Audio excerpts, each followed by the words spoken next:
Do you want to have a super easy time getting your visits on your next fundraising trip? Well, then do this. Start by utilizing your network. Use your board members, your volunteers, other contacts, and ambassadors that care about your organization and your mission, and have them open that door for you.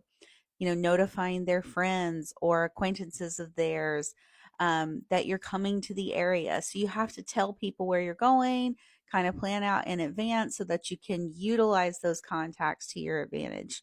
Usually, you're going to be doing this to get your anchor visit.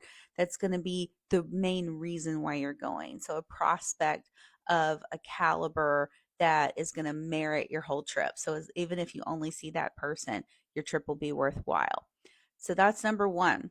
Number two, if you have enough lead time, is send an introductory letter. So if you're going to a conference in a particular city, and you take all of the prospects that are in that area and send them a letter. Usually you'll know well in advance if you're going to a continuing ed conference or something.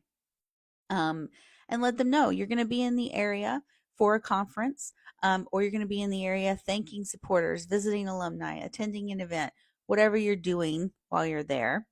And you'd love to see them, have coffee, visit their office, visit their home, whatever whatever they are most comfortable with, whatever's most convenient for them. The letter is always best practice to start with something like that if you haven't met these folks. And then here's where I deviate from common wisdom. I email after that. So even if I don't have time for a letter, I'm going to go to email next. And I'm usually going to send 2 emails before I reach out via phone. And this is just an efficiency thing because so many people don't pick up their phone unless it's a scheduled phone call.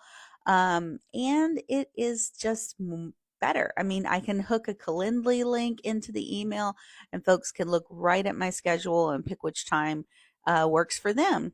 And we can even agree upon the location in the Calendly system. It's all very simple and easy and efficient if we go by email.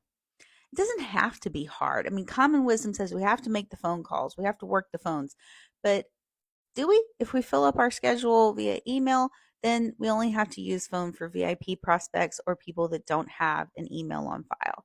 So everyone wants you to succeed, and especially if you're working in a nonprofit, which most of us are, that are short staffed, you need to be as efficient as possible in order to do your best for your organization. So once you've gone through mail, contacts, mail, email, and phone, you may have to do some research. So you might hit a dead end, in which case you might have to do like a pay per search service so that you can try to find a new phone number, try to find a new address or another email.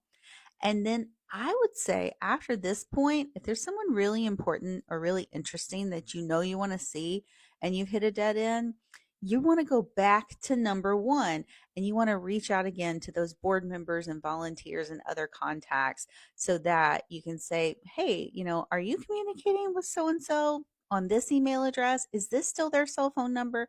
Because sometimes those are the best way to get those updates because they're in contact with the folks that you want to get to. And if they're willing to share that information, that is golden, worth its weight in gold.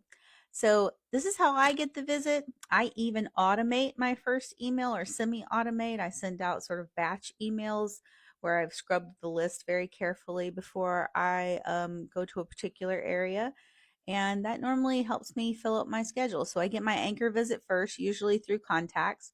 Then I'm going to be sending an automated email. If I have time, I'll also send a letter. And I'm going to probably send at least a follow up email before I start hitting the phones to fill in and get other visits. So if you want to fill up your schedule next time, follow this method. And if you have a different way that you do it, let me know in the comments, like which order do you go in terms of how you're reaching out in order to schedule your visits on trips. And if you have any questions, also drop those in the comments and let's talk about it.